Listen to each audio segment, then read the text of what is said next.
अस्सलाम वालेकुम दोस्तों, माशाल्लाह माशाल्लाह अपने फार्म ते माशाल्लाह जी 10 बकरे 7 तो 8 महीने उम्र के जनाब माशाल्लाह राज़ गोट फार्म ते मौजूद ने जनाब। कमाल दी लाट है माशाल्लाह, हुसन वाले जानवर ने सारे दे सारे। काफ़ी दोस्तों की फरमाइश आ रही है कि राज़ भाई वड्डे बकरे दो जनाब जो तकरीबन 8 महीने दे होवें। अज जनाब भाइयों वास्ते माशाल्लाह लाट लैके आया, बहुत ही कमाल दी लाट है। और राज़ गोट फार्म ते माशाल्लाह लाट मौजूद खलोती है जनाब। राबता नंबर तुहानू दस देवां 0319 85 57 563।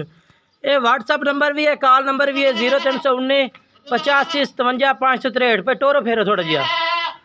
बाकी माशाल्लाह चीज़ें चेक करो जनाब। कोई भाई आते खरीदना चाहे माशाल्लाह हासिलपुर लोकेशन है, हासिलपुर आओ और लाइव चेक करो। लाइव चेक करके जनाब तुम खरीद सकते हैं। ये बैक साइड करो इन्हों की। बाकी चीज़ें माशाल्लाह चेक कर सकते सारिया टॉप क्वालिटी दी चीज़ां ने। 0319 85 57 563 इस नंबर पर तुम रबता करना जनाब।